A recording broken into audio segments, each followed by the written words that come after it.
Hello, xin chào tất cả các anh chị em và những người bạn của Linh. Xin chào top 5% dân số nhanh nhất hành tinh cập nhật thông tin về Skyway, một tập đoàn công nghệ giao thông vận tải thông minh đột phá 4.0 và hiện đang thương mại hóa trên quy mô toàn cầu. Đây là chương trình livestream lúc 20 giờ 30 hàng ngày của Linh để cập nhật cho tất cả anh chị em những thông tin nhanh nhất, mới nhất liên quan đến tiến trình phát triển của Skyway. Đầu tiên thì cho Linh gửi lời cảm ơn tới tất cả anh chị em bởi vì anh chị em đã là người chọn mặt gửi vàng và cập nhật thông tin qua livestream của Linh. Thì có một số lý do mà anh chị em nên xem live của Linh thì như sau. Thứ nhất, Linh là một cổ đông của tập đoàn Skyway. Chính vì thế Linh biết được đâu là nguồn thông tin chuẩn để gửi đến anh chị em. Lý do thứ hai, Linh là người đã trực tiếp sang công viên chuyển giao công nghệ của Skyway ở tại Sara, ở tại UAE. Nên là Linh đã được mục sở thị và Linh biết được đâu là cái sự thay đổi trong suốt hơn một năm qua. Lý do thứ ba thì là những thông tin mà Linh cập nhật cho anh chị em là những thông tin mà nhanh nhất, mới nhất và chuẩn nguồn nhất. Anh chị em chắc hẳn là không thể nào quên được câu slogan của Linh đúng không? Đó là Linh không vẽ một tương lai màu hồng mà Linh chỉ cho anh chị thấy thực tế. Thế thì bất cứ một thông tin nào mà Linh nói ra cũng đều là những thông tin thực tế và có trích dẫn chuẩn nguồn luôn nhé anh chị em nhé. Vâng, lát nữa thì Linh sẽ trả lời câu hỏi là chúng ta đã thương mại đâu bạn của bạn Hoàng Trung nhé. Ok, ngày hôm nay thì là Linh có phỏng vấn một chút, xin lỗi anh em là Linh vừa mới ra ngoài về, thế nên là đã bị phỏng vấn một chút. Ok, xin chào tất cả các anh chị em. Có vẻ như là anh chị em cũng đang chờ đợi sự có mặt của Linh đúng không? Một ngày mà thiếu vắng Linh là cũng chưa được ok cho lắm đúng không nhỉ? Ok, thế thì câu hỏi của bạn gì trên đây nhỉ? Bạn Hoàng Trung đúng không ạ? Đã thương mại đâu bạn đúng không? Trời ơi, cái này thì Linh nói rất là nhiều rồi. Linh nói rất là nhiều rồi. Linh nói suốt từ ở cái lúc Linh bắt đầu livestream đến bây giờ rồi.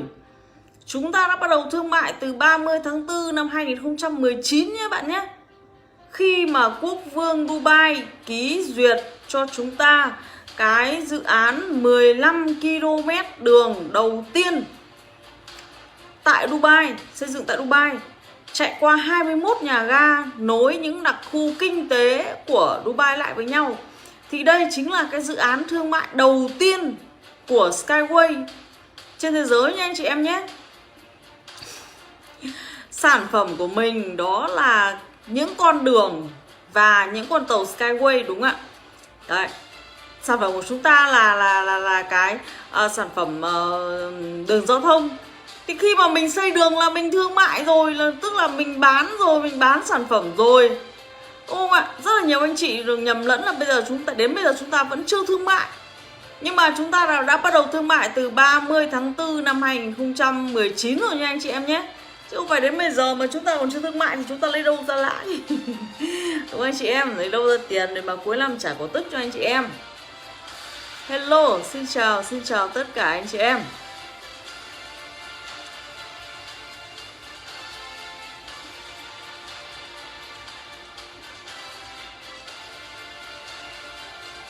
Đây để Linh lấy cái link cho bạn nhé. Ôi link thì nhiều lắm.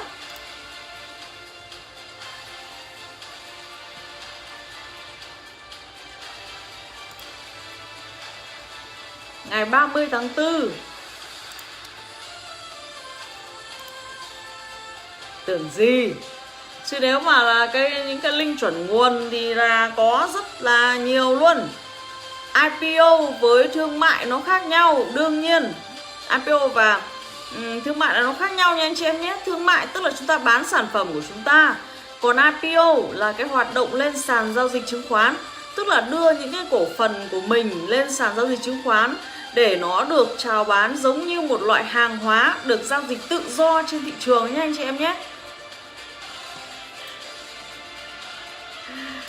Ôi cảm ơn anh chị em đã chia sẻ livestream giúp Linh. Đây, Linh sẽ dán cho bạn cái link chuẩn nguồn. Bạn vào Instagram thì đây chính là cái Instagram của Quốc vương Dubai. Của Quốc vương Dubai luôn. Và ông ấy đã phê duyệt cho chúng ta vào ngày 30 tháng 4 năm 2019. Trời ơi, cái này làm sao mà Linh có thể quên được. Đó là một đêm mà Linh mất ngủ và Linh vào trên tường của ông Quốc vương này. Thì là Linh đã thấy ông ấy đăng cái bài liên quan đến cái dự án của Skyway này. Linh cũng rất là sung sướng. Linh chia sẻ với mọi người mà.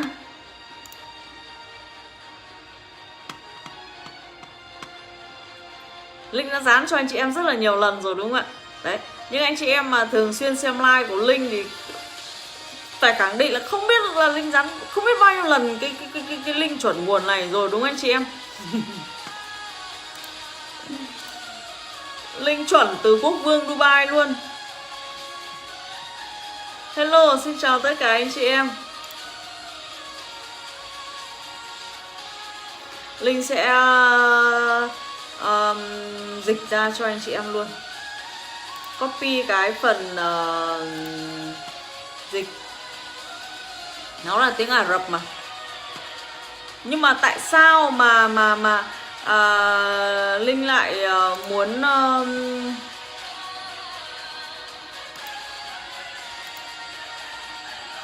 từ từ anh chị em chờ Linh một tí.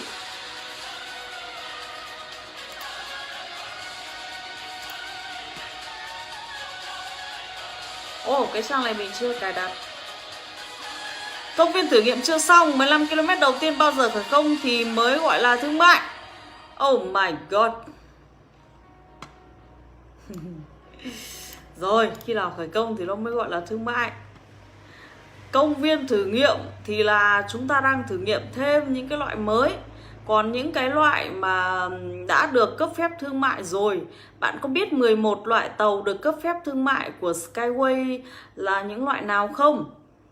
Đấy, thì là những cái loại mà đã được cấp phép rồi thì là chúng ta là bắt đầu xây dựng rồi nhé bạn nhé. Và không phải là chỉ riêng ở Dubai đâu mà chúng ta còn xây dựng ở rất nhiều nơi. Chúng ta xây dựng ở Sharjah, chúng ta xây dựng ở UAE và nhiều quốc gia khác ở trên toàn thế giới, trong đó có Việt Nam. Đấy, thì anh chị em vào cái đây nó dịch cho mình luôn ha. Anh chị em vào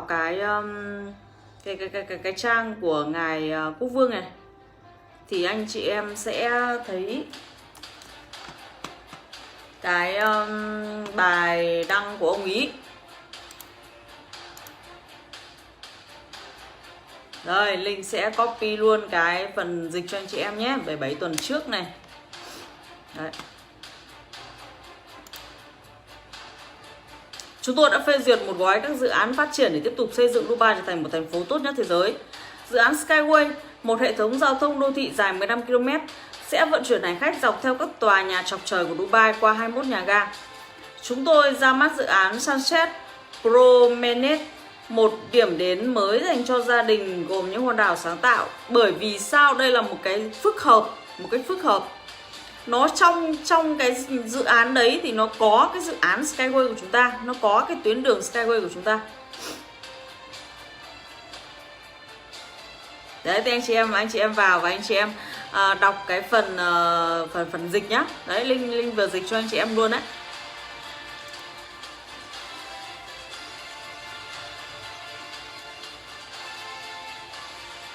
Hello, xin chào tất cả anh chị em.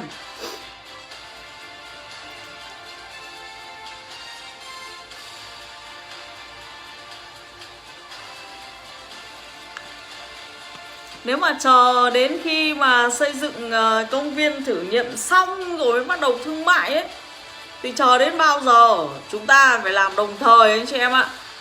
Trong cùng một khoảng thời gian thì phải làm được nhiều việc có ích nhất có thể, đúng không ạ? Chứ không phải là chúng ta cứ ngồi đấy chúng ta chờ là chúng ta khi nào chúng ta xây xong hết tất cả mọi cái sản phẩm liên quan đến khu thử nghiệm rồi chúng ta mới bắt đầu xây những dự án thương mại, đúng không anh chị em? Thế trong khi quốc gia họ muốn mình xây cho họ luôn thì mình bảo là thôi để anh xây xong cái khu thử nghiệm đã xong rồi anh mới xây đường cho chú. Thế thì người ta đi chọn cái loại hình khác anh chị em ạ. Người ta chọn Skyway làm gì nữa.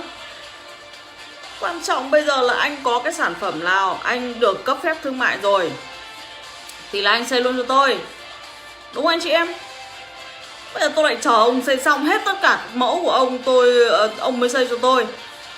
Trong khi người ta đang muốn mua, trong khi người ta đang muốn xây dựng để mà cải thiện cái nền kinh tế của người ta, mà mình nhất định mình không xây cho người ta, thì anh chị em nghĩ là như nào? Oh my god.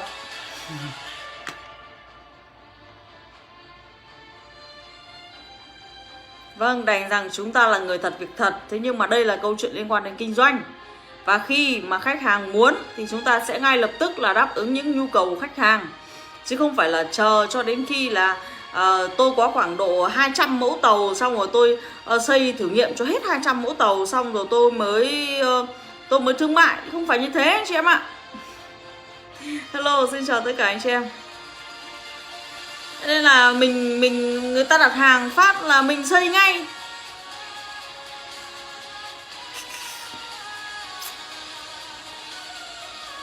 "15 km đầu tiên khởi công thì mới gọi là thương mại." Dạ vâng, nó đã bắt đầu khởi công rồi ạ.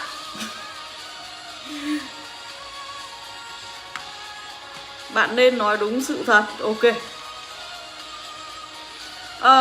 Có vẻ như là cái việc mà Linh nói cho anh Hoàng Trung này thì chưa đủ sức thuyết phục. Thế thì Linh xin mời một số các anh chị em là cổ đông của Skyway thì hãy cho ý kiến về cái việc là thương mại hóa của chúng ta. Là chúng ta đã bắt đầu thương mại hóa hay chưa? Và Linh nói đúng hay sai?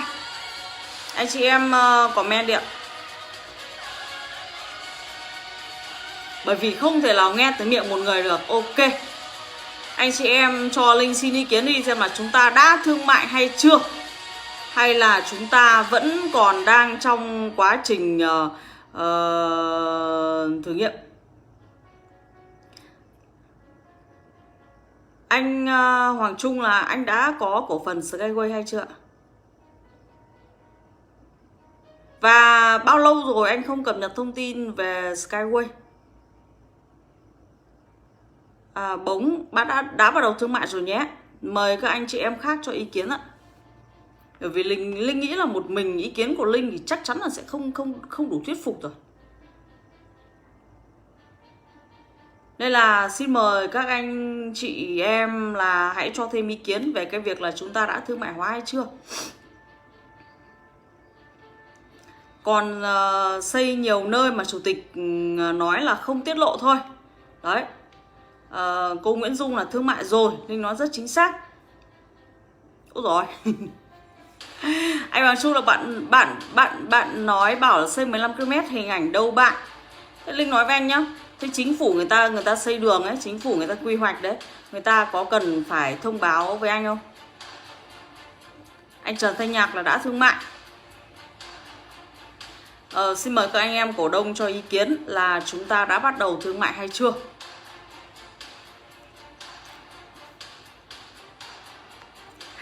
Anh Nguyễn Đình Phụng, năm 2020, tập đoàn Skyway tuyên bố đã bắt đầu thương mại hóa trên quy mô toàn cầu rồi, do dịch Covid bị chậm tiến độ phát triển. Những cái điều mà Linh nói ấy không phải là Linh tự nói ra, mà đây là phía tập đoàn khẳng định.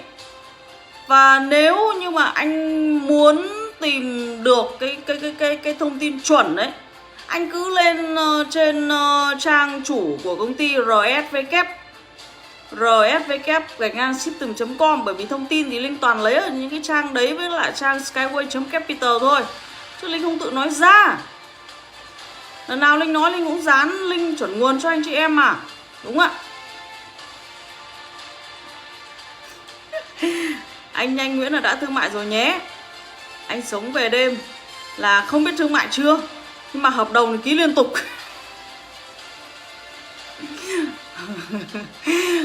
Đúng rồi. Không biết thương mại chưa, nhưng mà hợp đồng thì ký liên tục. Anh Lò Tôn Tự là thương mại rồi. Rồi, xin mời anh chị em cho ý kiến ạ. Mời anh chị em cho ý kiến là Skyway là đã thương mại hay chưa.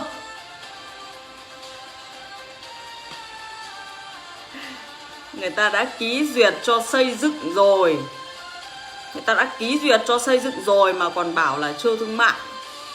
Năm 2020 bắt đầu thương mại hóa trên quy mô toàn cầu rồi ạ. Và không phải xây ở riêng của mình Dubai mà xây ở rất nhiều các quốc gia trên thế giới. Đấy. Mai Hoàng là xây dựng rồi bạn nhé. Bạn nên tìm hiểu thêm. Anh Ngọc Lê Như là thương mại rồi. Rất nhiều anh chị em đưa ý kiến là thương mại rồi. Trời đất, đâu có nói dối anh chị em làm gì đâu.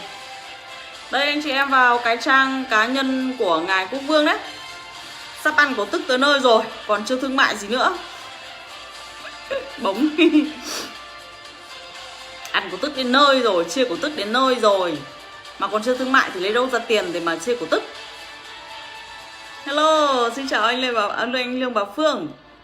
Xin chào tất cả anh chị em.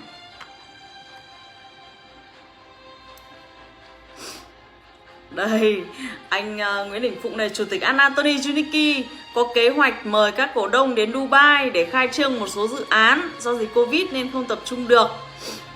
Ngay trong cái báo cáo hôm 23 vừa rồi đấy, thì ngài Junicki chẳng nói là sắp xếp một cái cuộc gặp với tất cả cổ đông ấy. Và không phân biệt là cổ đông đầu tư 50 đô hay là đầu tư 100.000 đô, đúng không ạ? Sáng nay Peru mới ký hợp đồng.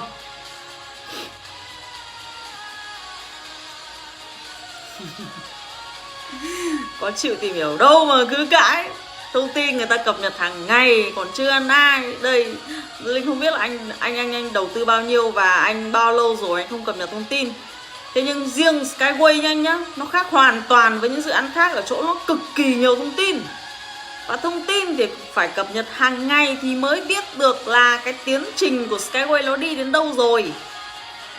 Chứ nếu mà không cập nhật hàng ngày ấy thì là không biết là nó đi đến đâu đâu. Cái việc mà các quốc gia họ xây dựng nhá, cái việc mà các quốc gia họ xây dựng ấy thì nó liên quan đến chính phủ, đặc biệt là Dubai. Họ không có trách nhiệm là phải chụp hình đăng lên cho chúng ta. Chỉ cần một câu nói của ngài Quốc Vương thôi là đã đủ để khẳng định rồi. Đúng anh chị em?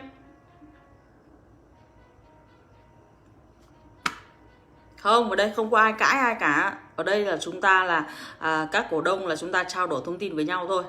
Và nếu như anh chưa có thông tin thì là Linh cùng các anh em là sẽ cung cấp thông tin cho anh. Và đương nhiên là Linh cũng đã nói với mọi người rồi là thông tin thì phải cập nhật liên tục. Chứ nếu như mà không cập nhật liên tục thì không biết là nó đã phát triển như thế nào đâu.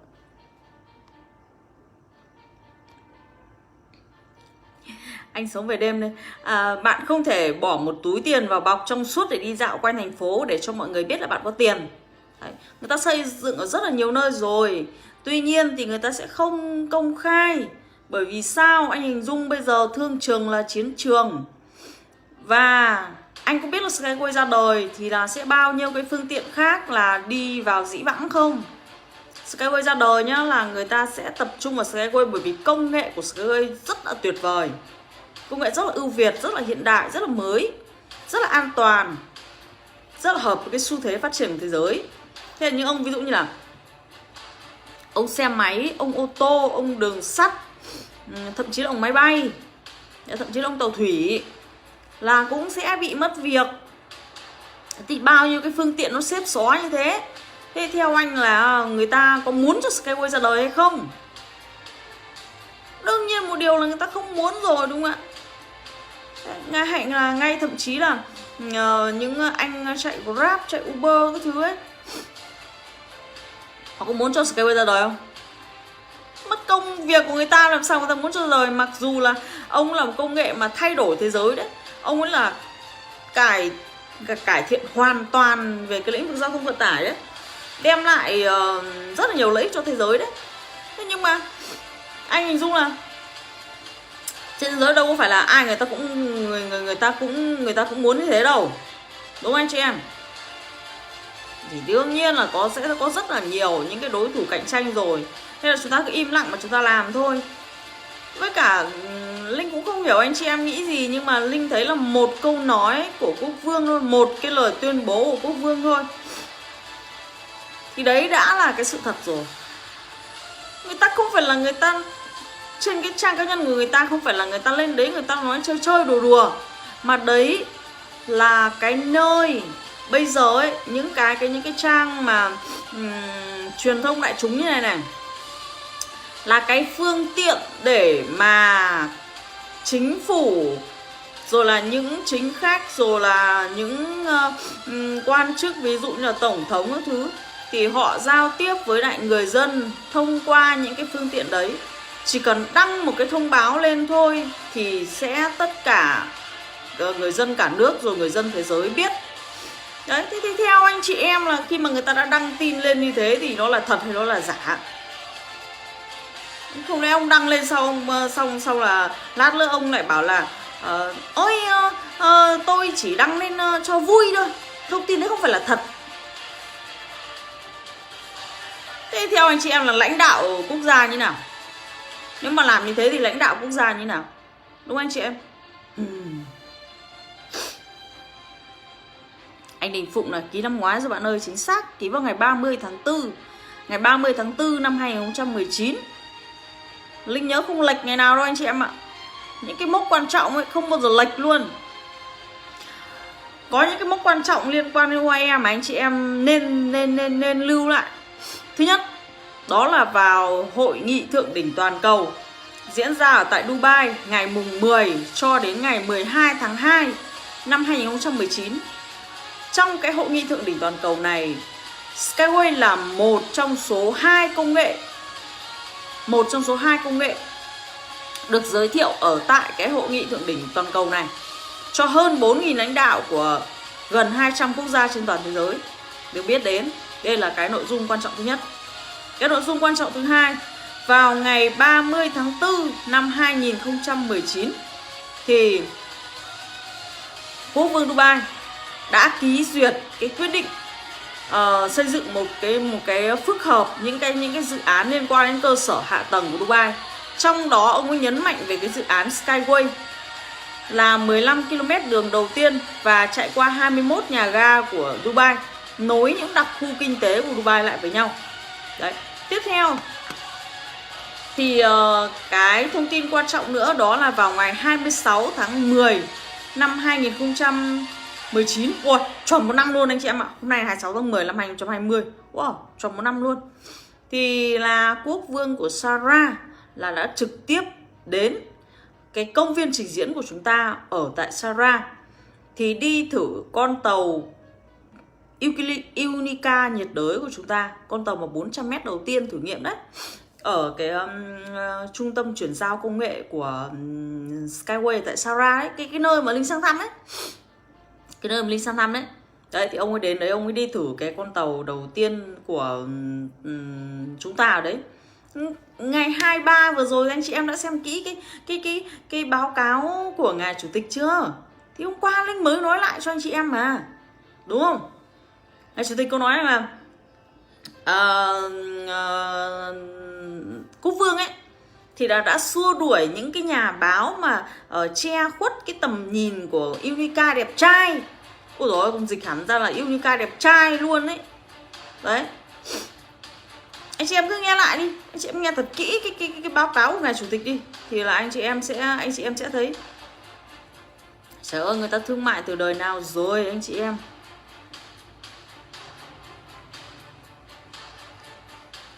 Anh Trần Thanh Nhạc, chỉ cần tàu Skyway chạy bằng năng lượng mặt trời là quá ngon, năng lượng miễn phí, chính xác luôn. Đấy, khi mà cái năng lượng dầu mỏ của chúng ta đấy nó cạn kiệt đấy, thì chúng ta sẽ phải có một cái nguồn năng lượng thay thế. Đấy, và khi mà ông sử dụng cái năng lượng điện này rồi năng lượng mặt trời này thì là nó là cái năng lượng vĩnh cửu, nó tồn tại mãi. Nên là mình không lo rằng là mình bị hết năng lượng, đúng không anh chị em? Đấy, xăng dầu thì mình còn lo, và xăng dầu đến năm 30 là sẽ bị cấm rồi.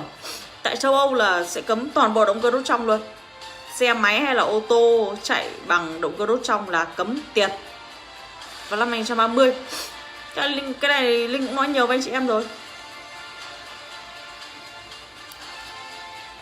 Hello, xin chào tất cả anh chị em. Anh Toàn Trung Nguyễn hàng ngày thích nhất là hóng tin hot từ Skyway. Đó anh chị em thấy chưa? Người ta chờ thông tin hàng ngày luôn anh chị em ạ. Chứ không phải là người ta chờ đến khoảng độ vài năm mới cập nhật thông tin của Skyway đâu. Skyway nó khác hoàn toàn so với những cái dự án khác ở chỗ là nó là xây dựng thật. Và nó đang ở trong cái quá trình là mà bắt đầu thương mại hóa và quá trình cuối của việc gọi vốn. Nên có rất là nhiều thông tin. Đấy, và thông tin thì anh chị em ở đây là cập nhật hàng ngày luôn, chứ không có ai ấy đâu, không có ai là chờ đến khoảng độ vài tuần vài tháng mới cập nhật thông tin đâu. Thế sẽ trở thành người tố cổ đó. Im mới gọi là cơ hội, chứ rõ ràng quá thì ai cũng đầu tư rồi. Đúng rồi, ai cũng hiểu thì là ai cũng biết thì là người ta đã đầu tư hết cả rồi. Quan trọng là cái cơ hội, đúng không anh chị em?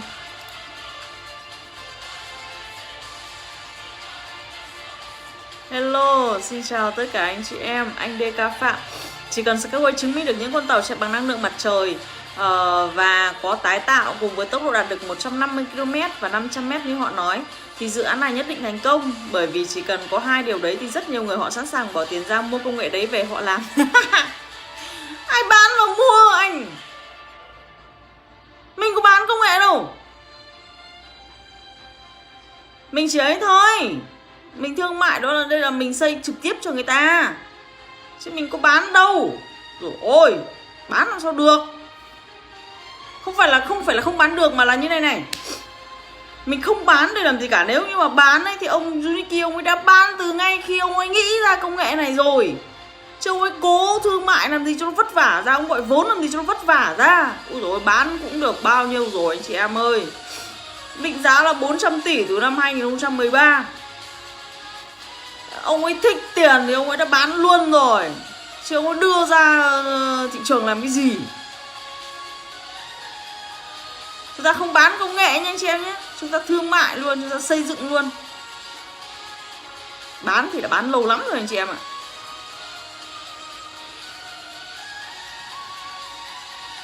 Chỉ cần có hai điều đấy thì nếu Skyway không làm, ý tôi là họ lừa đảo, thì sẽ có nhiều người họ mua công nghệ này về họ làm nên mọi người yên tâm. Từ ngày xưa khi mà gọi vốn ấy thì là có rất là nhiều người là tỷ phú đấy, là muốn chiếm đoạt cái sở hữu trí tuệ của ngài Junichi. Thế anh chị em tìm hiểu lịch sử thì anh chị em thấy chính ngài Junichi nói luôn, chính ông ấy kể luôn. Trong những cái blog mà hồi mà dịch xong là cách ly ở tại Belarus ấy, thì ông ấy có làm nhiều cái blog trả lời câu hỏi của các nhà đầu tư đấy. Cái ông cũng kể rất là chi tiết về cái việc là có những tỷ phú thì là họ mong muốn họ làm mọi cách để họ chiếm đoạt cái sở hữu trí tuệ đấy. Nhưng mà làm sao mà chiếm đoạt được? Cái đấy là cái quan trọng cực kỳ luôn.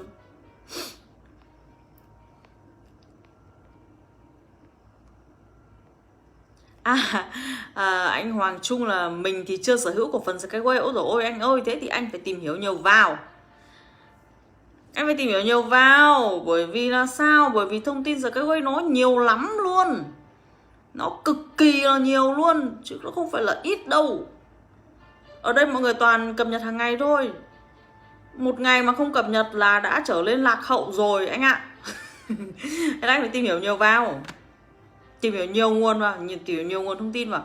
Và Linh phải nói với anh là anh tìm hiểu thông tin chuẩn nguồn nha anh nhé. Chuẩn nguồn, chứ đừng có tìm hiểu thông tin báo lá cải.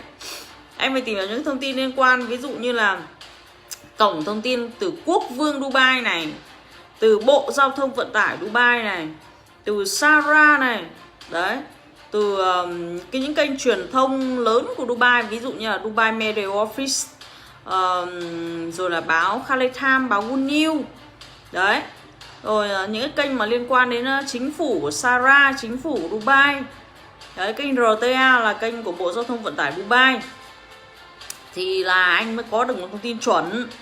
Đấy, họ đưa Skyway vào cái lộ trình phát triển từ năm 2021 đến năm 2024, rồi là phát triển liên tục trong 50 năm tới để mà đưa cái nền kinh tế rồi là cái ngành giao thông của họ phát triển lên để thúc đẩy kinh tế đấy. Đấy thì chúng ta là phải tìm hiểu những cái thông tin mà nó chính thống như thế thì chúng ta mới biết được. Chứ còn Linh khẳng định với anh chị em là chính phủ họ xây đường ấy, họ làm gì có trách nhiệm họ phải thông báo chúng ta.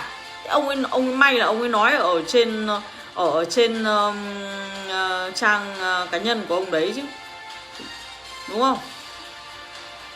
Thì anh chị em mới biết, nếu không mà họ cứ xây xong đến lúc mà anh chị em mới biết, anh chị em có căn cứ để mà đầu tư. Bây giờ mà ông không nói đâu, ông ấy cứ xây xong ông ấy ém lại thông tin, ông không nói thì đến lúc nhá nó bùng lên một cái nhá, tức là ấy, họ đã xây xong rồi nhá, họ xây xong hết tất cả rồi họ mới bắt đầu bung lụa, họ bắt đầu công bố thông tin. Thì đến lúc đấy chúng ta không có cái cơ hội để mà chúng ta đầu tư đâu, lúc đấy là đã quá trễ rồi. Ôi, anh chị phải cập nhật thông tin nhanh lên, nhiều thông tin lắm. Anh bảo Nam Phạm là bán công nghệ cho họ thì còn gọi gì là độc quyền. Làm như vậy người ta sẽ ăn cắp công nghệ và không cần công ty Skyway nữa. Vâng, chính xác luôn. Anh Đình Phụng, lịch sử không thể lặp lại cơ hội tốt như thế này đâu. Ôi, cứ tìm hiểu đi thì mới thấy là cái câu nói như của anh Đình Phụng này là rất là chính xác luôn này. Anh xem phải tìm hiểu cơ. Nếu mà ngày xưa ấy, lúc mới đầu tư ấy, thì Linh nghe mọi người bảo là đây là cơ hội 100 năm có một. Thế Linh cũng nghĩ, Linh bảo là 100 năm có một à? Thế à? Thế là Linh mới tìm hiểu. Xong Linh bảo là, Linh nghĩ là 100 năm có một à? Thế thì anh phải tìm hiểu cho nó kỹ xem là nó như thế nào mà lại bảo là 100 năm có một. Thế Linh bắt đầu tìm hiểu kỹ về công nghệ Skyway. Thì Linh thấy là đúng thật, nếu mà xét về quy mô, xét về công nghệ và xét về cái lĩnh vực thì đúng là cơ hội 100 năm có một thật. Đấy, người ta xét trên rất nhiều yếu tố. Người ta đánh giá một công ty, một tập đoàn trên rất là nhiều yếu tố, chứ không phải là trên một cái mặt đâu. Nó như thế thì nó bị phiến diện, đúng không ạ?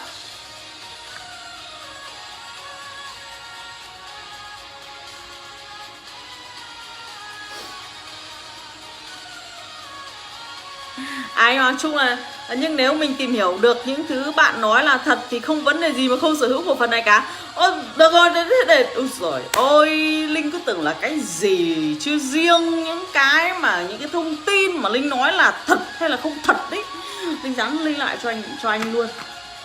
Ôi, Linh không tiếc gì những cái link thông tin chuẩn nguồn để dán cho anh chị em đâu, Linh chuẩn bị sẵn luôn rồi, đúng không anh chị em? Link vừa rồi là link ngày 30 tháng 4 đúng không? Bây giờ Linh gửi cho anh cái link ngày mùng 10 cho đến ngày 12 tháng 2 nhá. Ôi giời ôi, tưởng gì, link chuẩn nguồn nhiều lắm. Không bao giờ sợ những cái việc mà thông tin mà thiếu trung thực, đúng không anh chị em? Ôi giời, link lúc nào cũng dán những cái link mà tận gốc luôn,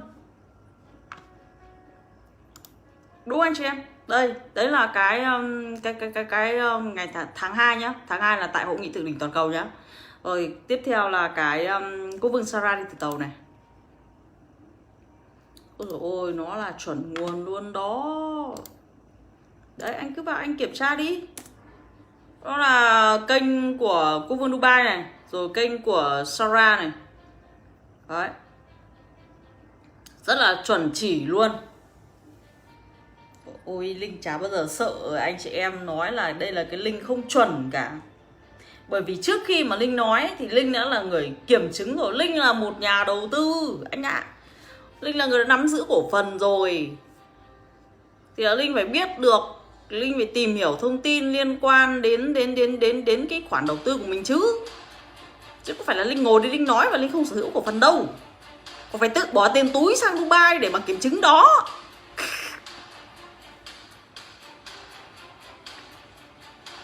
Bóng là không nhanh tay cá mập táp hết. Cá mập táp cái không tới lượt đâu anh ra nhé.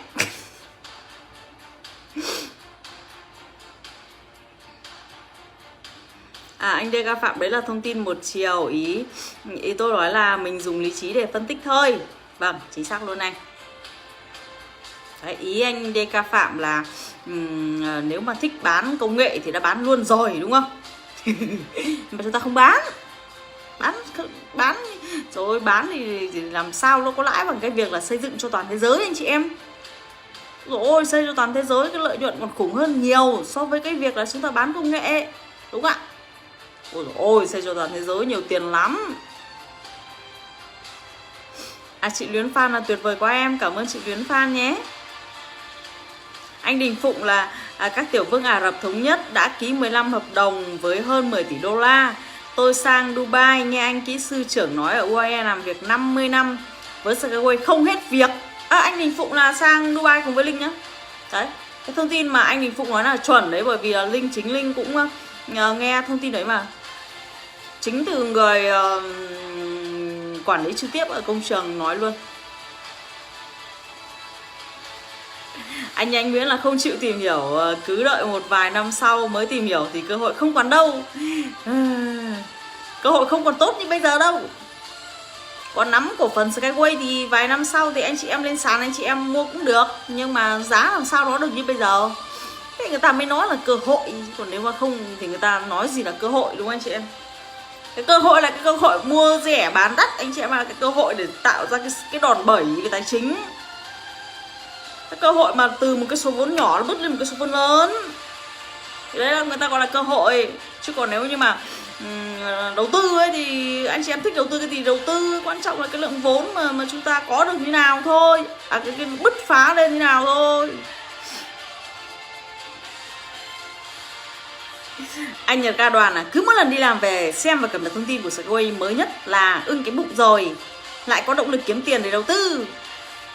Linh cũng thế luôn, cứ nghĩ đến cổ phần Skyway là lại muốn đầu tư.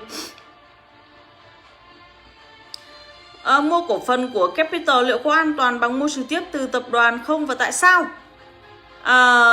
Skyway Capital là đơn vị gọi vốn của chính thức của tập đoàn Skyway. Nhanh nhé.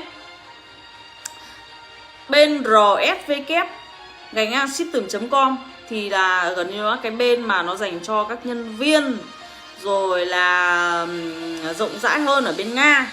Còn bên Skyway Capital thì là đây là một quỹ gọi vốn chính thức của Skyway và nó thuộc tập đoàn Skyway nhé anh chị em nhé. Đó. An toàn chứ sao không anh? Đúng rồi, đương nhiên rồi, anh chưa tìm hiểu kỹ về Skyway nên là cái điều đấy là bình thường. Tức là như này, giám đốc quỹ Skyway Capital đã ký hợp đồng là gọi vốn cho Skyway. Đấy. Thì là Skyway Capital thì là những nhà đầu tư mà đầu tư trực tiếp qua Skyway Capital thì là cái cổ phần trực tiếp từ tập đoàn đó và được công nhận, nói chung là nó là hợp pháp. Và nếu như mà anh muốn biết cái việc đấy đúng hay không ấy thì có những livestream trước đây là Linh đã chứng minh cho anh chị em rồi.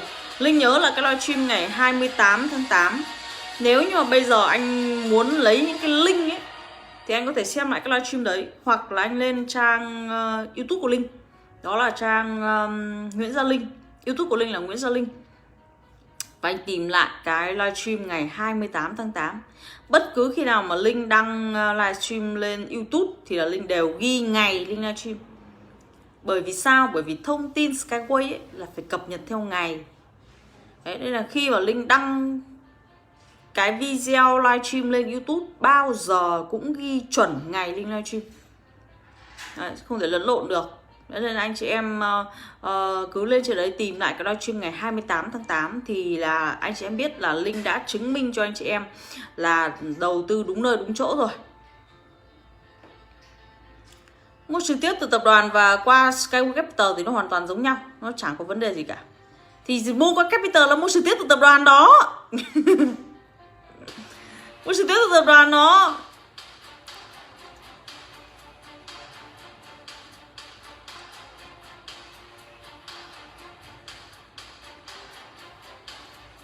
Chị Tạ Vân là hôm 23 chị xuống Hà Nội nhìn thấy em mà ở xa quá không chào được. Ôi hôm đấy cũng nhiều anh chị em lắm. Nhiều anh chị em cũng nhìn thấy Linh, sau đó là có chú mà chú ấy thấy Linh livestream ấy, là chú ấy còn chạy từ dưới, chú ấy chạy tận lên trên chỗ Linh ngồi, xong là chú bắt tay, xong rồi chú chụp ảnh. Đấy, xong mấy anh chị em ở dưới thì cũng bắt tay, xong rồi bảo là Linh ơi đây anh là này, chị này, chị như này, ngày này chị hàng ngày chị xem livestream của em, rồi là hàng ngày anh xem livestream của em. Đấy, thì Linh rất là biết ơn các anh chị luôn. Bởi vì sao? Bởi vì thứ nhất là anh chị là những người mà rất là có tâm với lại tập đoàn Skyway, quan tâm đến cái khoản đầu tư của mình, quan tâm đến công nghệ Skyway. Đấy, thì là mới dành thời gian để cập nhật thông tin, đúng không? Đấy, đấy là cái thứ nhất. Cái thứ hai là đã tin tưởng và dành cho Linh nhiều cái tình cảm như thế, thì Linh rất là biết ơn các anh chị em luôn, cực kỳ là biết ơn luôn đấy. Vui lắm. Đến chị Tuệ Minh ấy, chị Tuệ Minh là người mà chia sẻ dự án Skyway cho Linh, thì chị ấy bảo là kiểu như hai chị em cũng hẹn nhau là ngồi nói chuyện. Thế là chị ấy bảo là thôi tôi đi về đây, trời đất ơi, tôi không có cả thời gian để mà nói chuyện với cô nữa, bởi vì là toàn người tranh nhau chụp ảnh với cô thôi.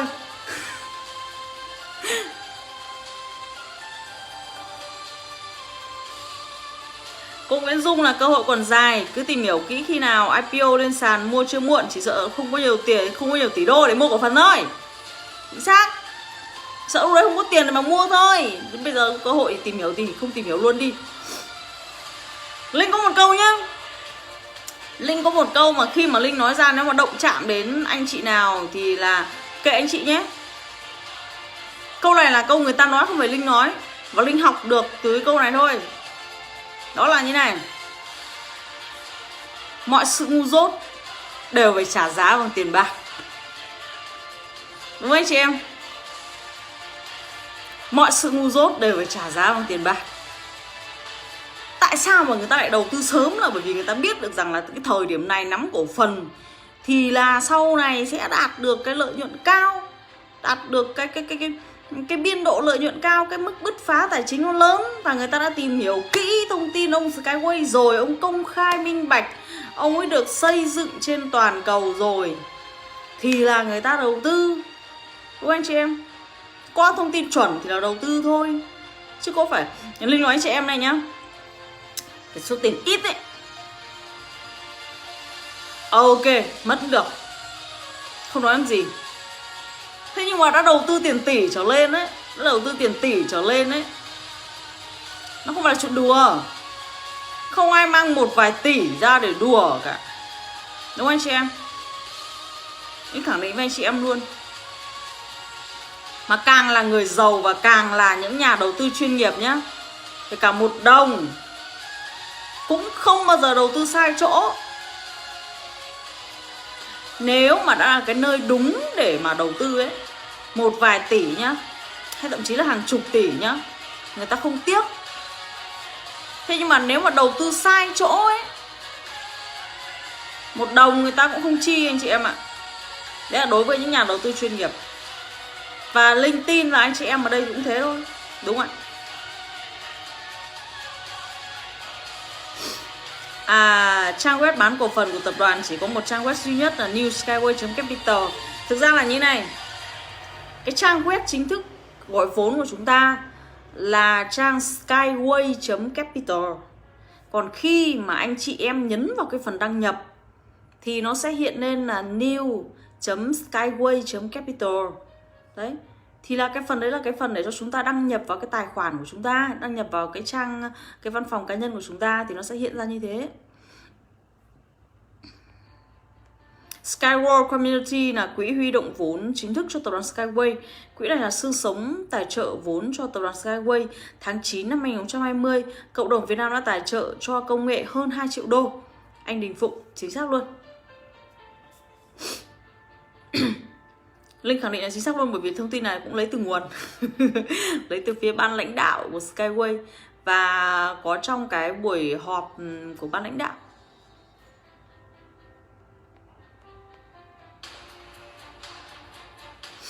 Anh DK Phạm là bạn sang Dubai có trực tiếp ngồi trên con tàu Skyway hay không? Nếu bạn có ngồi rồi thì cho tôi hỏi tốc độ con tàu nó di chuyển như thế nào. Cái ngày mà Linh sang Dubai đó là chính xác là ngày 28 tháng 7 năm 2019. Cái ngày đấy thì trên công trường của Skyway Innovation Center của chúng ta ở tại Sara mới chỉ có nhà ga và 2 cái trụ đỡ thôi. Đấy, anh cứ lên trên Facebook cá nhân của Linh để anh kiểm tra. Thì là lúc đấy là 14 cổ đông Skyway. Cái đợt mà Linh đi ấy là 14 cổ đông Skyway. Thì chỉ được chụp ảnh ở trước cái nhà ga mà đang cốt pha loạn này đấy, vẫn cốt pha ấy, và chụp ở cái trụ đỡ. Nắng cháy da cháy thịt đấy. Đấy thì anh có thể là lên trực tiếp cái trang cá nhân của Linh vào ảnh để xem. Đấy. Còn khi đấy thì là chưa con tàu chạy, thì đương nhiên nhà ga nó vẫn còn đang cốt pha như thế thì tàu chạy làm sao được anh chị em. Đến ngày 26 tháng 10, Linh vừa mới nói với anh chị em mà, ngày 26 tháng 10 năm 19, tức là sao? Tức là 2 tháng sau. Đúng không ạ? Linh đi là cuối tháng 7 đúng không? Cuối tháng 7 là 28 tháng 7 này. Thì đến 28 tháng 8 là 1 này, 28 tháng 9 là 2 này, 28 tháng 10 là 3. À, sau 3 tháng. Sau 3 tháng thì là cái con tàu đầu tiên là con tàu 400, nó là cái đoạn 400m đầu tiên đấy. Con tàu Ilika nhiệt đới đấy. Thì là lúc đấy con tàu mới khởi chạy. Thế nên là Linh chưa được ngồi trên cái con tàu của chúng ta nha anh chị em nhé. Cô Vương Sarah là người đầu tiên đi thử con tàu của chúng ta.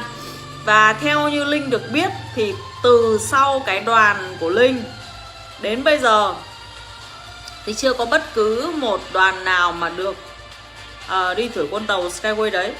Đấy, theo như Linh biết thì là như thế.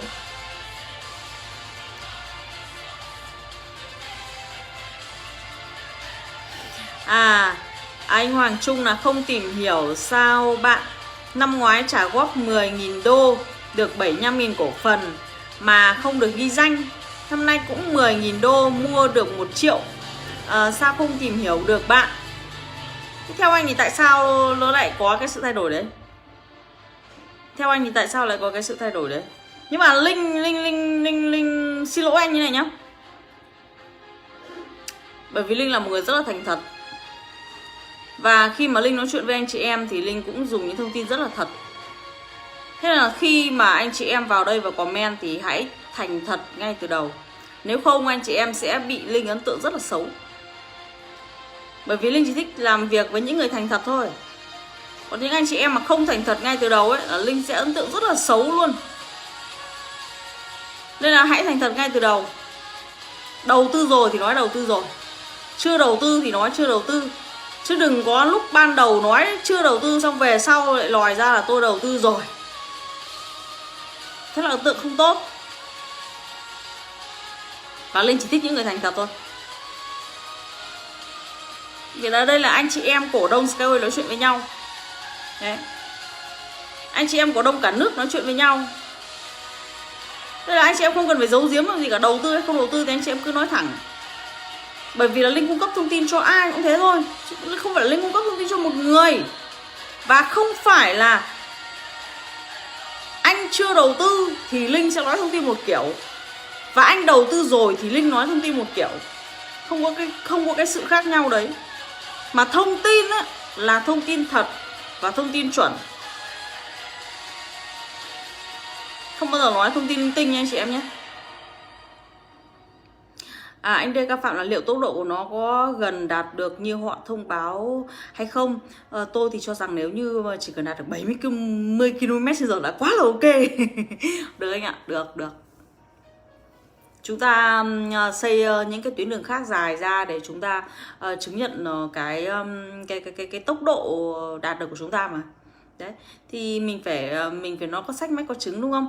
Thì mình phải chứng minh được cho người ta thấy là đây là cái vận tốc của tôi, là tôi đi được với cái vận tốc như này. Đấy. Thế thì là người ta mới đầu tư chứ đúng không? Đấy.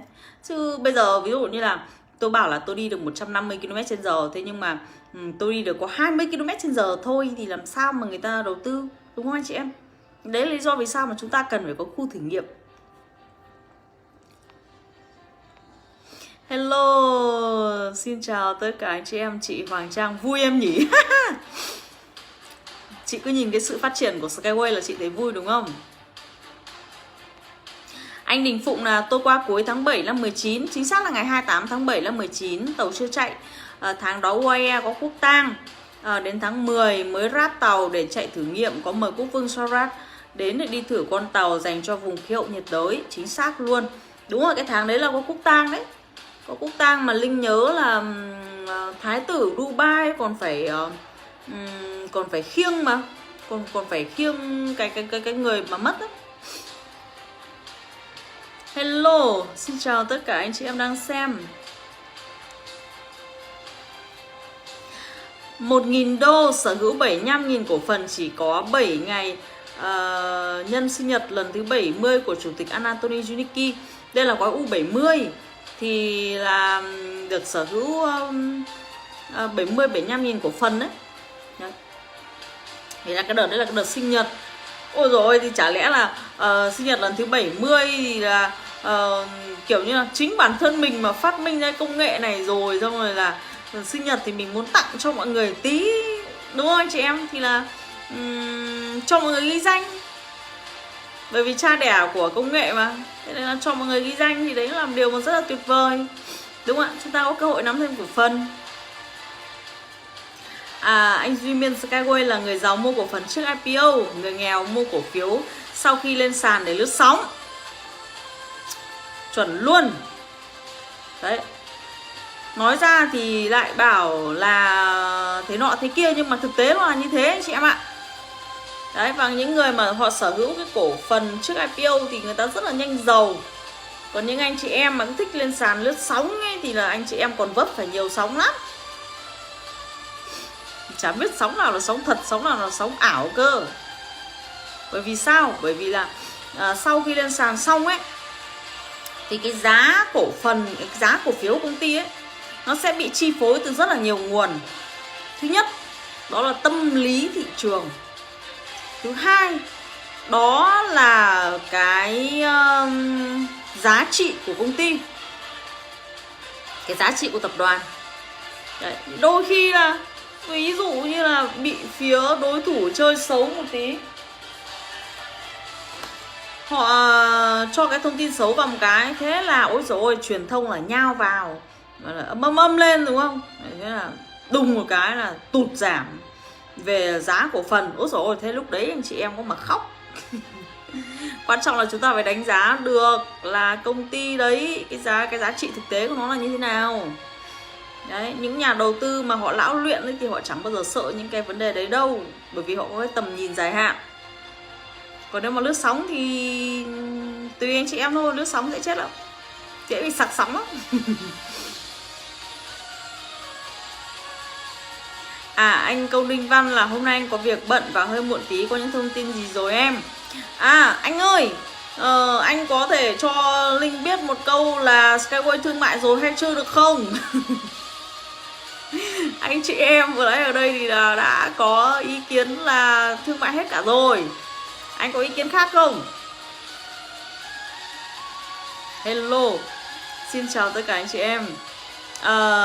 Nếu không sinh nhật ông ấy còn thấp hơn nữa bạn, có 36.000 cổ phần nhé. Theo bạn thì mua thời điểm nào? Ôi,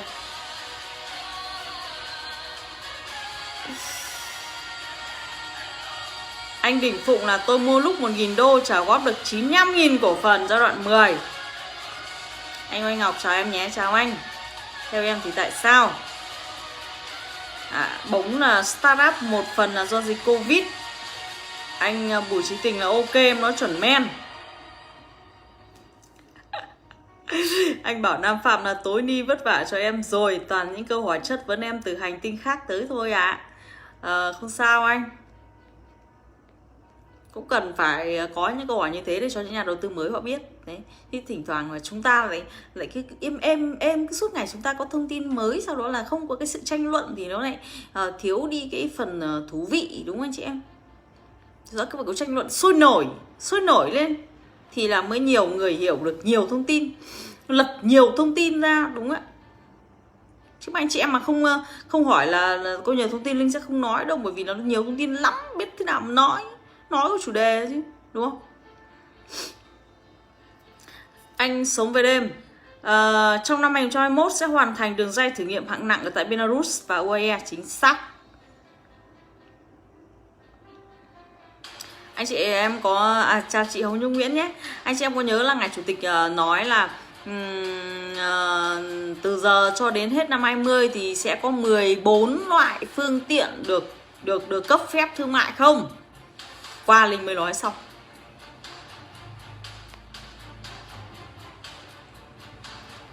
Từ quên cái gì nhở?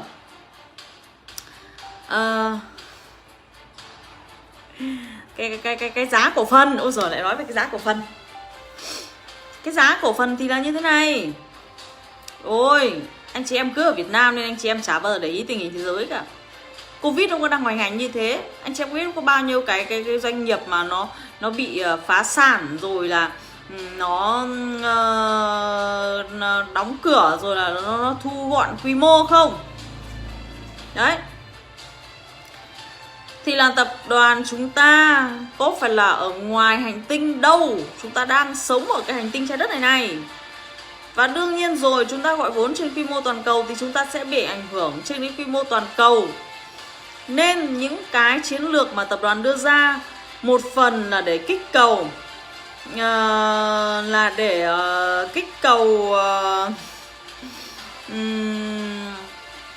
cái vốn ấy, cái vốn đầu tư để mà đi những cái bước đi dài hạn trong thời gian tới. Bởi vì năm nay gọi vốn còn dễ nhá, nhưng mà sang năm ấy tình hình kinh tế thế giới chưa ổn, chưa phục hồi được ấy, thì gọi vốn nó còn khó hơn nhiều. Bởi vì sao? Vì cái lượng tiền dự trữ của người dân là hết rồi, thế lấy đâu ra để mà gọi nữa, đúng không anh chị em?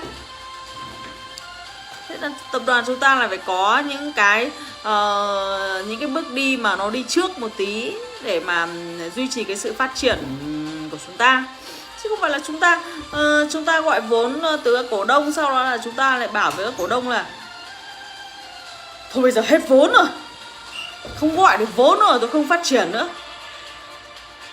Trời đất ơi, thế thì người ta mới nói là lừa đảo đó, đúng không anh chị em? Đúng ạ. Đấy, nên anh chị em đừng có thắc mắc là tại sao mà tôi đầu tư 10.000 đô ở giai đoạn trước tôi không được ghi danh, mà bây giờ có 5.000 đô thôi lại được ghi danh. Thì là anh chị em phải hiểu và thông cảm cho tập đoàn chứ. Nếu mà đã xác định đầu tư nhiều như thế thì anh chị em phải tìm hiểu kỹ, và anh chị em phải biết là tại sao tập đoàn lại làm như thế chứ, đúng ạ? Đâu phải tự nhiên mà người ta làm như thế đâu. Rồi cứ kiểu sao lại ganh tị với lại những người đi trước. Đây là Linh đầu tư ở những cái giai đoạn mà cái giá cổ phần nó rất là cao luôn. 1.000 đô được có 33.000 cổ phần. Linh có ý kiến gì đâu. Bây giờ Linh thấy là cái cơ hội như này nó giống như là cái cơ hội quay lại năm 2017 luôn. Đấy, được sở hữu bao nhiêu là cổ phần, cơ hội rất là tuyệt vời, lại còn được ghi danh, đúng không? Cơ hội tuyệt vời thế, anh chị em sao lại ấy nhở? Sao lại chưa được rộng rãi thoải mái, là cứ ganh tị với những anh chị em đầu tư giai đoạn này nhỉ? Thế nếu mà ganh tị thì anh chị em đầu tư thêm đi. Cơ hội dành cho tất cả mọi người mà, anh chị em ghi danh thêm đi. Trời đất, có gì đâu ganh tị.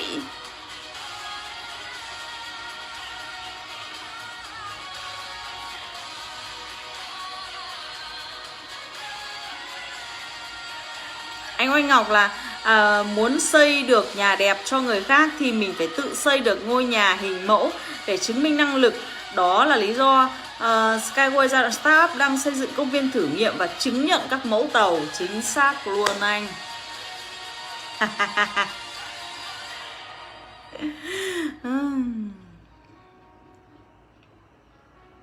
Đúng rồi nhỉ anh nhỉ?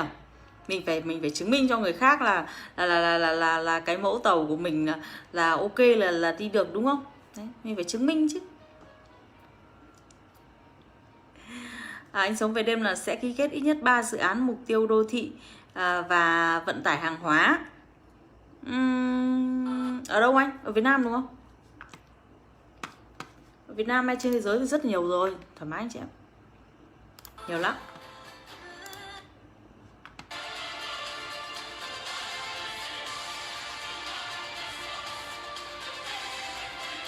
Anh Đình Phụng là ở Belarus, chiều dài đường ray 1 km mà tốc độ đã đạt 95 km/h rồi. Nếu đường ray dài hơn thì sẽ đạt tốc độ tối đa. Thiết kế động cơ đã đạt tốc độ tối đa rồi. Chiếc xe ô tô ở đô thị đông người chạy 50 km/h, nhưng lên cao thì tốc độ có thể đạt tối đa. Lên cao thì mình sẽ có cái sự cải thiện về ma sát và khí động học. Lên cao thì với lại cái đường ray của mình nó rất là mảnh, nên nó giảm tối đa về cái ma sát bề mặt. Nó giảm tối đa về cái ma sát bề mặt, tức là cái tiếp xúc bề mặt. Với lại cái khí động học của mình nó đạt được ở gần như là tiệm cận. Là như này. Cái con tàu của mình ấy thì là anh chị em nhìn thấy là nó bị vát hai đầu đúng không? Nó bị vát hai đầu. Đấy chính là khi mà mình di chuyển ấy, thì khí nhá, nó sẽ rẽ ra hai bên. Nó sẽ rẽ ra hai bên này. Đấy, và nó vát về đằng sau. Thì khi đấy là cái khí động học sẽ đạt được tối đa, nghĩa là mình giảm được cái sức cản không khí. Anh chị em cứ nghĩ, anh chị em nhớ lại cái kiến thức mình học từ hồi cấp 2 ấy. Đấy, không khí nó cản mà, không khí cản chứ. Đấy, mình giảm được cái sức cản không khí đấy thì là mình sẽ đi rất là nhanh. Mình giảm ma sát, mình giảm cái sức cản không khí thì mình đi được rất là nhanh. Đấy là lý do vì sao chúng ta phải treo con tàu chúng ta lên. Treo lên thì đạt được tốc độ cao và đồng thời thì an toàn. Nó không va chạm với lại những cái phương tiện vận tải phía dưới thì nó an toàn hơn.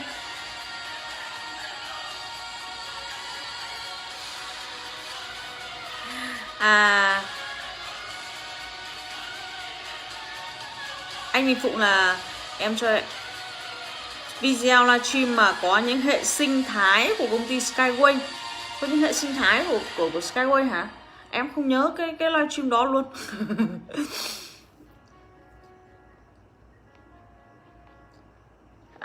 Anh Minh Toán là hello bạn My Idol nhé. Xin chào anh nhé. Anh Cao là em Myro, em chơi hẳn tiếng Ả Rập thống nhất cơ đấy. Ủa tiếng Ả Rập thống nhất á? Cái link em dán hả? Cái link em dán thì là tiếng Ả Rập mà. Thì anh chị em phải tự dịch ra, copy và dịch ra.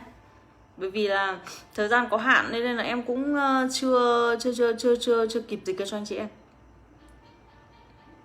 Ê, anh Mạnh Trần này cứ từ từ lên sàn để em làm thêm vài quái nữa cũng được. Đấy, anh là giống Linh ấy. Linh bảo từ từ lên sàn, từ từ anh kết thúc thì người ta còn ôm thêm cổ phần. Lên gì sớm. Đúng anh chị em, lên gì sớm. Đây, chị Nguyễn Hồng Nhung, thay vì ganh tị thì ta nên đầu tư thêm cho chính mình và những người thân yêu em nhỉ. Đấy, chính xác luôn. Trời đất, ganh tị gì? Đó là cái chiến lược phát triển của tập đoàn. Ganh tị gì? Ganh tị thì đầu tư thêm đi. Tôi đầu tư 10.000 đô không được ghi danh. Ôi dồi ôi, có phải là cái bảo tàng nó sinh ra để mà ghi danh đâu. Chẳng qua là người ta tri ân mình thì người ta ghi danh chứ. Đúng không? Tùy từng thời điểm chứ có phải là ai đầu tư cũng được ghi danh đâu. Có những người đầu tư rất nhiều tiền. Linh nhớ là cái giai đoạn trước, cái giai đoạn đầu mà 1.200 đô được 120.000 cổ phần ấy, là có những anh ở Việt Nam mà anh đầu tư đến 10 tỷ. Anh đầu tư đến 10 tỷ không có được ghi danh đâu. Nói gì chứ câu chuyện 10.000 anh chị em. 10.000 mới có 240 triệu. Người ta đầu tư 10 tỷ người ta không được ghi danh, người ta có ý kiến gì đâu.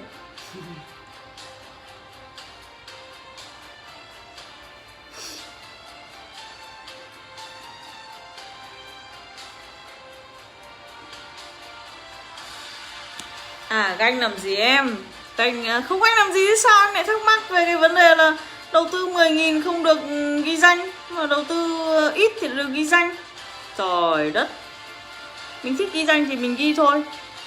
Đúng ạ. Quan trọng là mình cái tài sản mình nắm về cho bản thân mình thôi. Thực ra thì ghi danh nó là một phần. Ghi danh nó là một phần, nhưng mà theo Linh ấy thì những anh chị mà lựa chọn gói ghi danh ấy, phần lớn cái lý do là do cái lượng cổ phần. Do cái lượng cổ phần nó khá là lớn. Nhưng bản thân Linh ấy Bản thân Linh thì lựa chọn ghi danh cũng là một phần là cái lượng cổ phần nó khá là lớn thì là Linh chọn thôi, chứ còn không phải là ghi danh, không phải mục đích chính là ghi danh. Thì Linh có rất là nhiều những nhà đầu tư thì họ cũng nói rằng là anh ghi danh ấy, nhưng mà thôi em đừng có đưa anh lên Facebook hay là Zalo nhé, anh chỉ đầu tư để đấy thôi, chứ anh không có thích là khoe với mọi người. Nên có rất nhiều nhà đầu tư mà họ đầu tư họ chào giờ họ khoe luôn, bảo là thôi em cứ cập nhật thông tin cho anh thôi, đừng đưa anh vào nhóm này nhóm kia, anh cập nhật thông tin qua em là được rồi, đúng không? Đấy, bóng em mà có tiền em cũng ghi danh đấy, trả góp đi em. Hoàng Đình Hợp là 1/100 chính xác luôn đấy, chiết khấu 1/100 thì là đầu tư là vì cái chiết khấu, đầu tư là vì cái chiết khấu, đúng không? Chứ không phải là một phần thì là vì ghi danh, một phần thì là cái chiết khấu lớn thì là mình đầu tư thôi, chứ không phải là mình chỉ đầu tư vì mục đích là mình ghi danh, đúng không ạ? Ok, thì ngày hôm nay là muốn chia sẻ với anh chị em là những cái lý do gì mà khiến cho Skyway mà lại thu hút nhà đầu tư đến như thế, mà lại gây được cái sự chú ý của nhà đầu tư đến như thế. Thì thực ra là Linh cũng muốn chia sẻ với anh chị em những cái link chuẩn nguồn mà Linh vừa dán rồi đấy, thì là Linh cũng rất là muốn chia sẻ với anh chị em, nhưng mà rất may là anh ấy lại hỏi nên là Linh lại dán luôn những cái link chuẩn nguồn cho anh chị em rồi. Đấy cũng là một câu đôi việc nhỉ. Bóng là mới 23 tuổi nên là gói 1.200 cũng vất vả rồi chị. À, ôi dồi ôi, Triệu Phú trẻ tuổi đây rồi. Đấy, trời ơi, 23 tuổi. Linh nếu mà Linh hồi mà Linh 23 tuổi mà Linh có cơ hội sở hữu cổ phần như thế này thì có phải là tuyệt vời không? Thế nhưng không sao, đến bây giờ có cơ hội như thế này cũng được, không vấn đề gì hết, đúng không anh chị em? Đấy, thế thì Linh muốn nói với anh chị em là như thế này, trong cái ngày 23 vừa rồi thì là chúng ta đã nghe những cái báo cáo từ ngài chủ tịch rồi, đúng không? Đấy, thì chúng ta đã chứng kiến những cái sự phát triển của Skyway rồi. Đấy,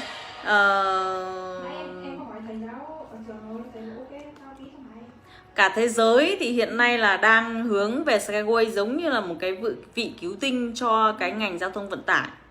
Đấy, cả thế giới đang hướng về Skyway. Đấy, thì chúng ta cần phải tìm hiểu rất là nhiều những cái thông tin mà liên quan đến Skyway để xem là khi mà chúng ta đầu tư thì là chúng ta là có được những cái gì từ Skyway, đúng không? Đó.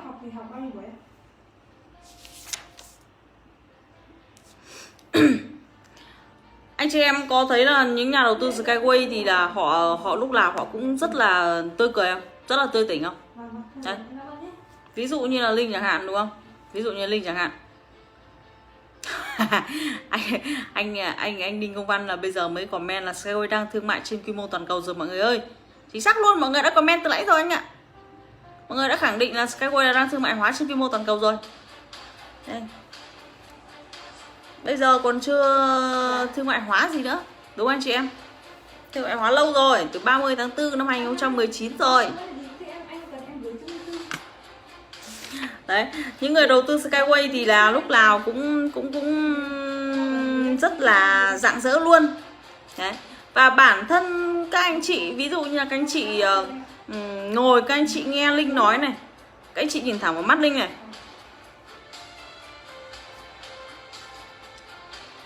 các anh chị có thấy là Linh sợ bất cứ một cái điều gì không? Hay là các anh chị có nhìn thấy cái tia nào mà nó có cái sự giả dối ở đây không? Đúng không ạ? Linh rất là tự tin khi mà Linh nói với Skyway, và Linh cũng rất là chắc chắn khi mà Linh nói với Skyway. Tại sao trong những cái livestream của Linh mọi người lại rất vui vẻ, mọi người lại rất là tin tưởng, mọi người comment rất là tốt, rất là tích cực? Vì sao? Là bởi vì Linh toàn có những cái thông tin chuẩn nguồn để chia sẻ với mọi người thôi. Đúng không ạ? Thế là Linh đang nói sự thật. Đúng không anh chị em? Đầu tư một cái dự án mà nó chắc chắn như thế thì là mới ok chứ, đúng không ạ? Nếu mà là lừa dối ấy, nếu mà là lừa dối và nếu nó là cái niềm vui không thật ấy, thì chúng ta sẽ rất dễ cảm nhận, qua cái ánh mắt của người đối diện. Giả sử nhá, một người mà chia sẻ dự án cho anh chị em này đấy, sau đó là anh chị em nhìn thẳng vào mắt họ, anh chị em hỏi là công ty có báo cáo tài chính không em? Công ty có kiểm toán hàng năm không? Đơn vị nào là đơn vị kiểm toán cho công ty? Đấy, sau rồi anh chị em nhìn vào mắt người ta, anh chị em xem cái biểu hiện như nào. Cái biểu hiện của sự lươn lẹo nó sẽ lộ ngay ra nếu như mà là cái dự án mà nó không thật. Còn nếu như anh chị em hỏi Linh câu đấy nhá, ngay lập tức Linh sẽ gửi cho anh chị em những cái link chuẩn nguồn liên quan đến báo cáo tài chính hàng năm của Skyway. Đây là chuyên gia dán những cái link thông tin chuẩn nguồn. Đúng ạ. Anh chị em xem like của Linh thì anh chị em biết. Anh Hoàng Trung là vậy 5.000 nhà đầu tư đầu tiên bây giờ mà giống những nhà đầu tư bây giờ thì vui em nhỉ? Linh không biết. Anh Công Đinh Văn là chúng ta đã thắng lợi chắc chắn rồi. Anh Sống Về Đêm là sau Thịnh Phát Group, MyLink Group, Hương Sen Group, trong đó có một cổ đông VIP là Tổng Giám đốc Nguyễn Ngọc Đỉnh. Anh Đỉnh để Linh giải đáp cho anh chị em biết. Anh Đỉnh thì anh đầu tư lâu rồi, anh Đỉnh thì anh đầu tư từ năm 2000 Linh nhớ không nhầm là từ năm 16. Anh Đỉnh là đầu tư từ năm 16 cơ, chứ không phải đến bây giờ đâu. Anh Đỉnh biết sớm mà. Anh Nguyễn Ngọc Đỉnh là một người biết rất là sớm. Cái hồi mà anh ấy đầu tư thì là lúc đấy là chưa có thông tin liên quan đến phía Dubai đâu. Dubai là Sara, bởi vì đến năm 18, 19 mới bắt đầu xây dựng tại Sara, tại Dubai mà. Năm 18 mới bắt đầu tiến hành là xây dựng cái khu thử nghiệm ở tại Sara. Năm 19 mới bắt đầu xây dựng ở tại Dubai, dự án thương mại tại Dubai. Còn anh Đỉnh thì là anh chị em xem lại cái video của anh Đỉnh, anh nói ấy, thì là anh ấy đầu tư từ tầm năm 16, từ tầm năm 16 thôi. Tức là đầu tư rất là sớm. Khi nghe về dự án là nghe từ một nhân viên của anh đấy. Đấy. Thì tức là theo Linh thấy là những người mà thực sự là họ hiểu biết nhá. Những người mà thực sự là hiểu biết ấy. Những người mà giống như anh chị em nói là lúa chín cúi đầu đấy, sông càng sâu càng tĩnh lặng ấy.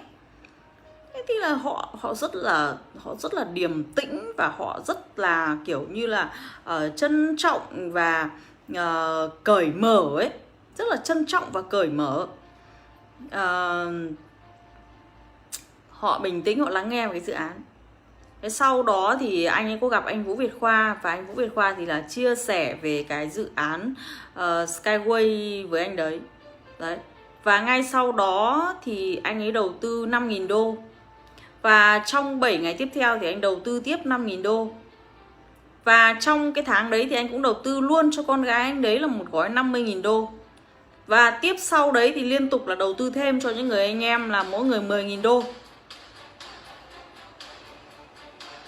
Theo anh chị em thì là một chủ tịch một cái tập đoàn, chủ tịch một cái anh là chủ tịch hội đồng quản trị kiêm tổng giám đốc của công ty thương mại quốc tế và đầu tư Việt Nam.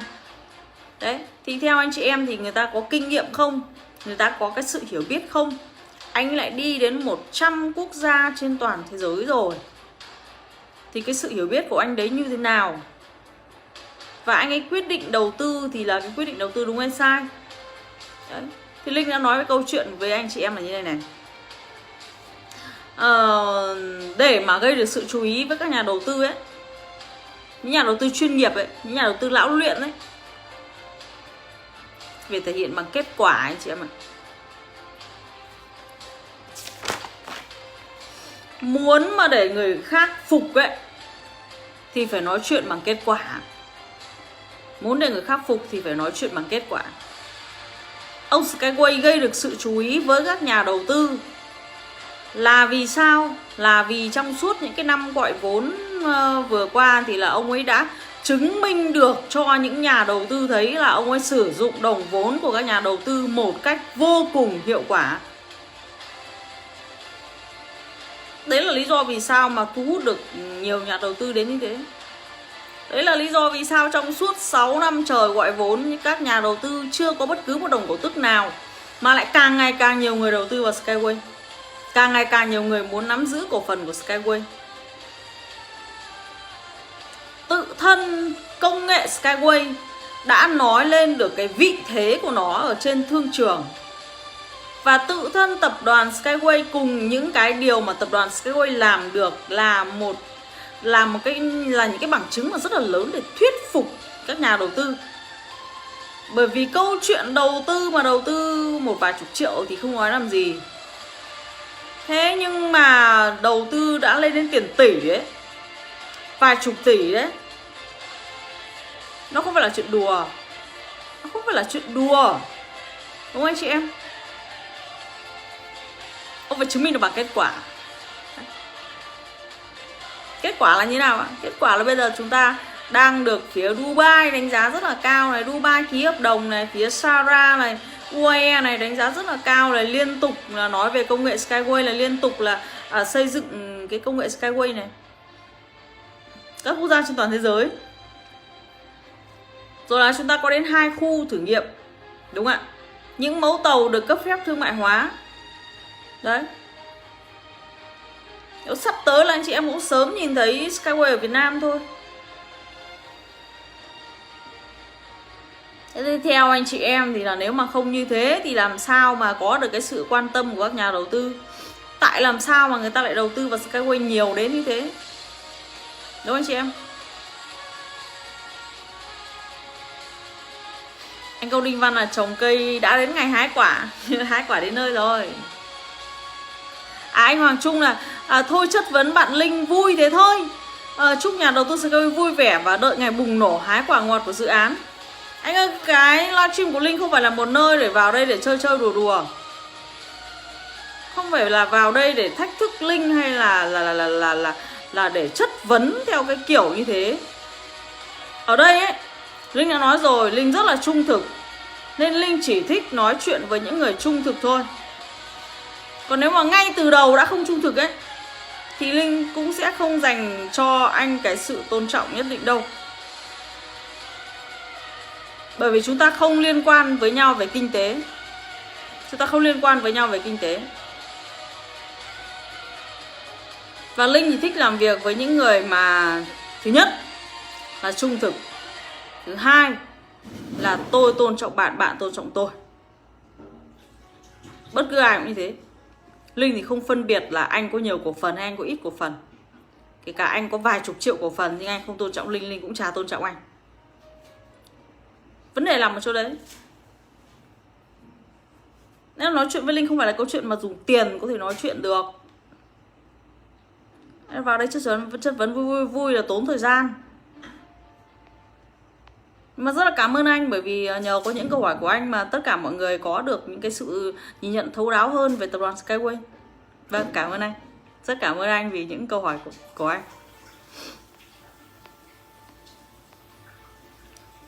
Anh Oanh Ngọc, Skyway hiện đã có được sự quan tâm của những nhà đầu tư nhân vật lớn. Nếu sản phẩm không tiềm năng thì làm sao chiếm được lòng tin của đông đảo mọi người? Chính xác luôn. Nói đến câu chuyện đối với những nhà đầu tư thì không phải là nói câu chuyện mà thích chơi đùa. Đó là anh chị em nhé. Nếu mà lừa nhá, lừa được bao nhiêu người và lừa được trong bao lâu? Đúng ạ. Thế giới toàn những người thông minh cả. Lừa người ta thì lừa được bao nhiêu người và lừa được trong bao nhiêu lâu? Các anh chị em có thấy là những cái sân sàn tài chính nó chỉ tồn tại không quá 2 năm là nó sập không? Đúng không anh chị em? Anh Hoàng Đình Hợp là anh Đỉnh là chủ tịch tập đoàn đầu tư và phát triển thế giới phải không em? Anh Nguyễn Ngọc Đỉnh là chủ tịch hội đồng quản trị kiêm tổng giám đốc của công ty thương mại quốc tế và đầu tư Việt Nam. Đấy. Anh lên nhóm Skyway nhanh nhất chuẩn nhất của Linh ấy. Linh có cái bài mà anh phát biểu ấy. Sau đó là Linh đăng cái công ty của anh ấy ở dưới phần bình luận ấy. Anh lên và anh xem cái bài đấy nhá.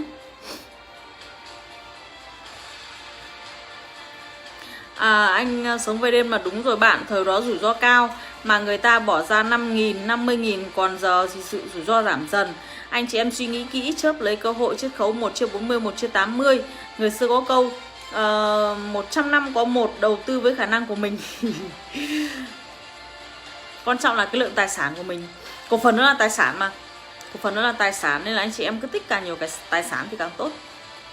Không quan trọng là công ty tung ra cái sự kiện này hay là cái sự kiện kia, hay là cái giá cổ phần nó như này nó như thế kia, mà quan trọng là mình nhìn cái tầm tương lai của nó như thế nào thì mình nắm cái lượng tài sản thôi. Cổ phần nó là tài sản.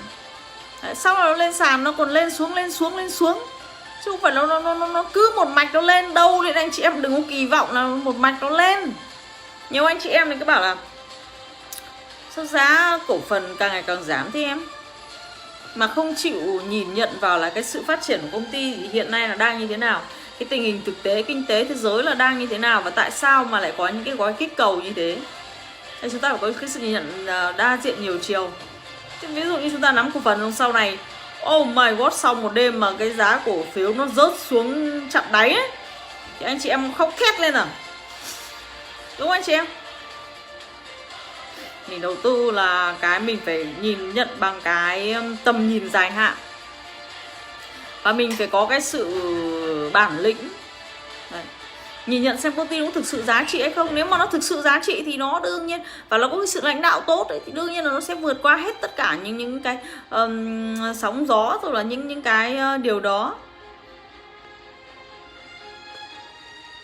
Thương Trường, mình mua gói trẻ em giờ đủ 18 tuổi rồi phải làm thế nào? Đủ 18 tuổi rồi thì khi nào lên sàn thì giao dịch như bình thường thôi anh ạ.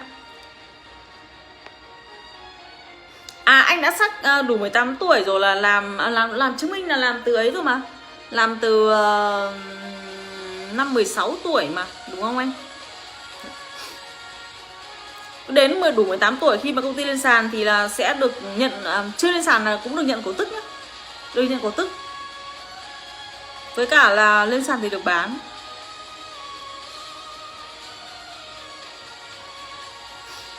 Anh Hoàng Trung là em căng thẳng quá.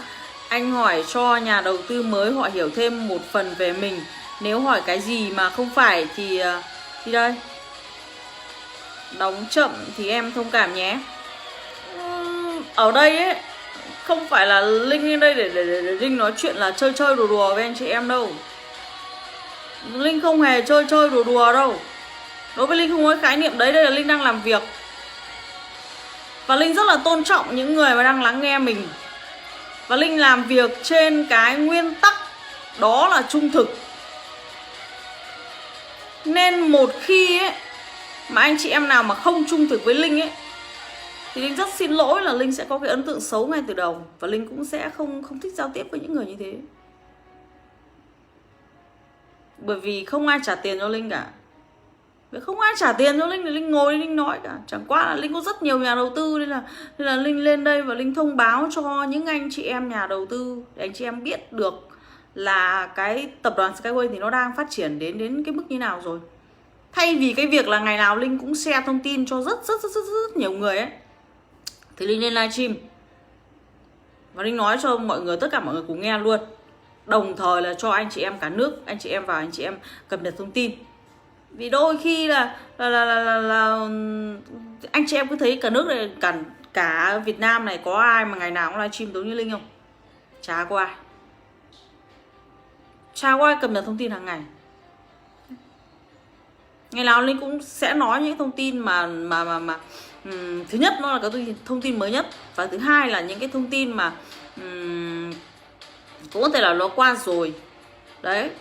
Thế nhưng mà Linh nhắc lại cho anh chị em, để anh chị em, những anh chị em mới là biết thêm thông tin. Anh Tuấn Trần là hôm nay, ui hôm nay anh buồn nên chả nói lời nào. Trời ơi. Thế à, hôm nay anh buồn à? Tác giả của thiên hạ đệ nhất giao thông mà hôm nay lại không muốn nói gì á?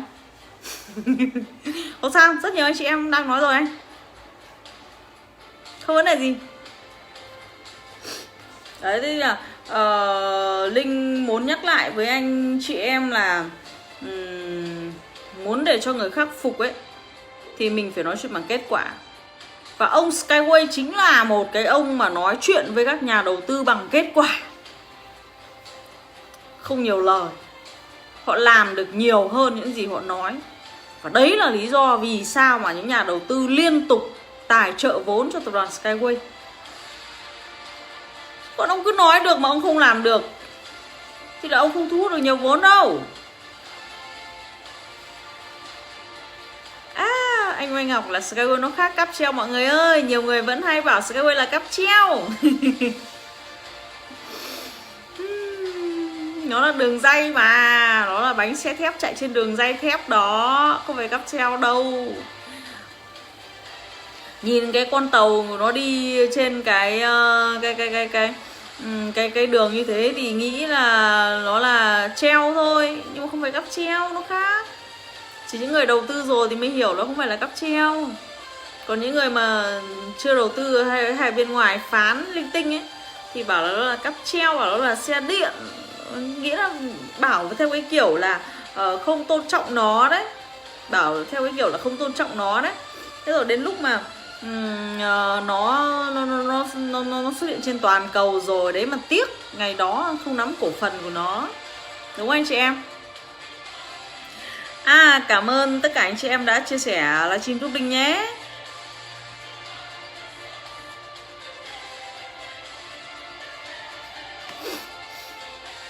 Skyway không phải là cáp treo nha anh chị em nhé. Đấy. Để Linh xem nào có cái gì mà cần phải nói với mọi người không. Linh cảm thấy là như này nhá. Những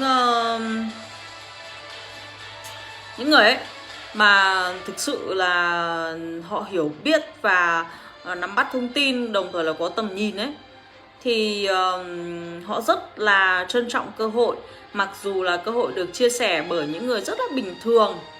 Ví dụ như Linh là một người rất là bình thường, thôi. Thế nhưng mà Linh cũng có những đối tác mà họ thực sự là họ có cái nguồn kinh tế rất là mạnh. Họ có cái nguồn kinh tế rất là mạnh luôn. Và họ quyết định là đầu tư Skyway với Linh là bởi vì là họ thấy là Linh cung cấp những cái thông tin mà nó chuẩn. Họ kiểm chứng được. Họ biết là Linh nói những cái thông tin chuẩn.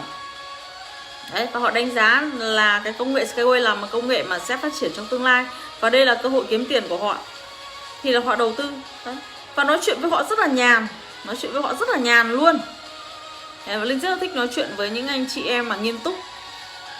Thực ra là anh chị em phải thông cảm là đôi khi là trong công việc ấy, Linh rất là thế nào nhỉ, nghiêm túc thực sự ấy. Linh nói chuyện công việc là công việc, chứ Linh không thích cái kiểu là trêu đùa đùa, chơi đùa đùa. Đây là câu chuyện đầu tư, câu chuyện liên quan đến tiền. Đây là câu chuyện của một doanh nghiệp, câu chuyện đầu tư của cả một tập đoàn lớn.